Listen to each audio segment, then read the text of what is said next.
नमस्कार, जय श्री महाकाल मित्रों। मैं पुरोहित आपके अपने YouTube चैनल आगोर विज्ञान में फिर से आपका स्वागत करता हूं। मित्रों, जैसे मैंने कहा था आपको कि मैं आगोर विज्ञान से संबंधित बहुत सी जानकारियां आप लोगों को दूंगा।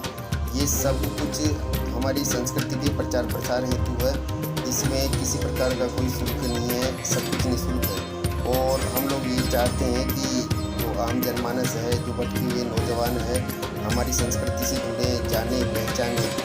और जो धीरे धीरे लोगों की आस्था खत्म हो रही है, तो वो सब लोग जब इन क्रियाओं को देखेंगे, करेंगे, तो एक बार से फिर से उनके मन में धर्म के प्रति आस्था होगी। तो हमारा प्रयत्न यही है कि जितने नौजवान हैं, नवयुवतियाँ हैं, जो शर्म करते हैं मंदिर आने जाने में भी और चीज़ों में, तो उन सबको ये पता चले कि हाँ, ईश्वर का प्रारूप क्या है और विभिन्न शक्तियाँ जो ईश्वर द्वारा सृष्टि में निमित्त है वो क्या होती है। तो इन सब की जानकारी आप लोगों को हमारे चैनल के माध्यम से निःशुल्क उपलब्ध कराई जा रही है, जिसमें आप लोग साधनाएँ तो खैर चैनल के माध्यम से नहीं कर सकते।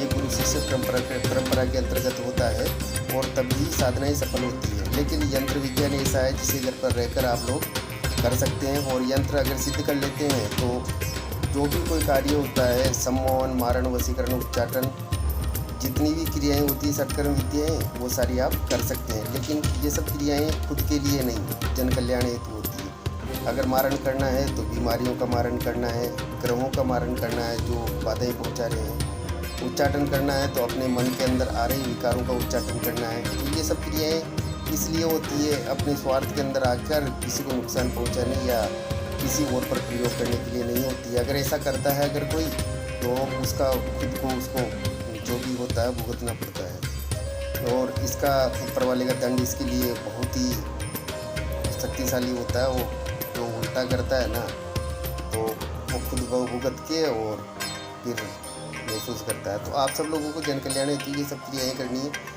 खैर वीडियो ज़्यादा लंबा ना हो, तो जैसा मित्रों आपको पुराने दो इसके भाग पहले आ चुके हैं, भाग 1 और भाग 2। उसके अंदर मैंने बताया विभिन्न आसनों के बारे में और दिशाओं के बारे में, कर्म कितने प्रकार की होती है, सत्कर्म विद्याएँ क्या क्या होती है और कौन सी विद्या किस कार्य के लिए आती है। आज के वीडियो के अंदर आपको विभिन्न कलमों के बारे में बताऊँगा कि किन किन कलमों से, कौन कौन से पौधों के कलमों से हम लोग यंत्र जो होता है उसको लिखा जाता है।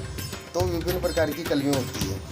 इन कलमों का ही उपयोग किसी वशीकरण के लिए, सम्मोहन, मारण के लिए, उच्चाटन के लिए, विद्वेषण के लिए, सभी प्रकार की जो अलग अलग क्रियाएं होती है, उन सब के लिए अलग अलग कलमों का प्रयोग किया जाता है। अब जिसमें सबसे पहले जो सात्विक क्रियाएं होती है, तो उनके लिए देखिए अनार की है, सफ़ेद मदार आता है, आँख जिसे बोलते हैं, चमेली की है, मोर पंख है, बाँस की है, लाजवंती की कलम है, और पीपल की होती है, बरगद की होती है, बेर जो आती है उसकी भी, झाड़ी की भी कलम होती है। और इसके अलावा जैसे कोई उच्चाटन हो गया, विद्वेषण कर्म हो गया या मारण कर्म हुआ, तो इनके लिए अलग प्रकार की कलमें आती है, जैसे काला धतूरा की हो गई। और विभिन्न प्रकार के पंख काम में इनके लिए लिखने के लिए लिए जाते हैं, पंखों की कलम होती है, जैसे कौवा हुआ, उल्लू हुआ, चिड़िया हो गई। तो इन सब की जो कलमें होती है, ये उच्चाटन हुआ, मारण प्रयोग हुआ, इनके लिए उपयोग में ली जाती है। तो आज आपको विभिन्न कलमों के बारे में जानकारी दी जा रही है। तो मित्रों, कलम के लिए ऐसा नहीं होता है कि किसी भी पेड़ के पास गए, टहनी तोड़ी और ले आए, कितनी भी सुंदर कलम बना लो, लेकिन वो कार्य नहीं करती है। एक विधान के अनुसार ही किसी भी वृक्ष देवता से प्रार्थना करके और नियम अनुसार उसकी टहनी तोड़कर लाई जाती है और कलम बनाई जाती है। तो उसके लिए देखिए, जिस भी वृक्ष से हम लोग टहनी लेने जा रहे हैं, तो उससे पहले एक दिन पहले संध्या के समय ये प्रक्रिया होती है। तो उसके लिए क्या है, थोड़ा सा गुड़, चावल, रोली, सुपारी, और चावलों को क्या है हल्दी से पीला कर लें, और पीली सरसों, ये सब कुछ लेकर जाते हैं। और सब कुछ लेकर हाथ में लेकर, और साथ में जल, सब कुछ हाथ में लेकर फिर एक वृक्ष देवता से हम लोग प्रार्थना करते हैं कि ये वृक्ष देवता आपकी टहनी चाहिए, जिससे मैं यंत्र लेखन का कार्य करूंगा, और प्रसन्न चित्त होकर आप सफलता का आशीर्वाद प्रदान करें, ताकि मैं अपने जो विधान है उसमें सफलता पा सकूं। और इसके लिए हम लोग उनको एक मंत्रोच्चार करते हैं वहाँ पर। देखिए वैदिक शास्त्रों के अनुसार मंत्रोच्चार सारे संस्कृत में होते हैं। देवताएं या प्रकृति सब संस्कृत की भाषा को अच्छे से जानते हैं, समझते हैं। तो उसके लिए एक मंत्र होता है, वो आपको मैं बता रहा हूँ। तो ये विशेष ध्यान रखें कि ये मंत्र सही उच्चारण में आपको वहाँ पर प्रार्थना के स्वरूप वृक्ष देवता से करना है। ओम बेतालाश्चे पिशाचाश्चे राक्षसाश्चे सरीसृपा अपसर्पन्तु ते सर्वे वृक्षादस्माच्छी वाग्यया। ये मंत्र उच्चारण करने के बाद आप जो वृक्ष देवता हैं उस पर धूप जलाकर वृक्ष के नीचे रख दें, दीपक जलाकर रख दें। और कोई भी एक सिक्का जो समर्पण अनुसार अपने समर्पण के अनुसार कोई भी हो, 1 रुपये 2 रुपये का जो भी सिक्का हो वो भी साथ में रखें। एक दक्षिणा होती है, वृक्ष देवता से कुछ मांग रहे हैं हम। और इसके अलावा गुड़ चावल रोली सुपारी ये सब कुछ जो लाए हैं वो नमस्कार करके वृक्ष देवता को समर्पित कर दें। और फिर दूसरा हम लोगों को एक मंत्र जाप करना है। ओम नमस्ते अमृत संभूते बलवीर्ये विविद्विनी बालमायुश्चे मे देहि पापान में त्राही दूरतः। ये बोलने के पश्चात वृक्ष देवता से आप प्रार्थना करें, हे वृक्ष राज, मुझे आपकी एक टहनी चाहिए जिससे मैं यंत्र लेखन करूंगा और आप प्रसन्न चित्त होकर सफलता का आशीर्वाद प्रदान करें। मैं प्रातःकाल आपकी टहनी लेने आऊँगा और नमस्कार करें, प्रणाम करें वृक्ष देवता को और वापस लौट आएँ। अब अगले दिन प्रातः स्नान वगैरह कर करा के और फिर वापस से वृक्ष देवता के पास जाना है।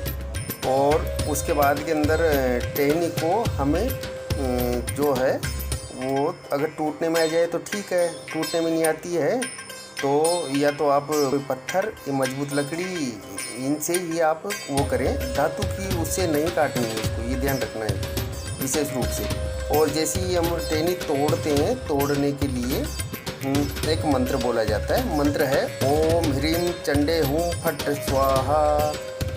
मंत्र फिर से सुन लीजिए, ओम ह्रीम चंडे हूँ फट स्वाहा। ये बोलते हुए टहनी तोड़नी है। ऐसा करने पर जो कलम प्राप्त करते हैं वो पूरी तरह शक्तिशाली होती है और ऐसी कलम से ही हमेशा यंत्रों का लेखन करना चाहिए। तो ये आपको एक विधान बता दिया है मैंने कि किस प्रकार से हमें वृक्ष देवता से प्रार्थना करके और कलम लेके आनी है।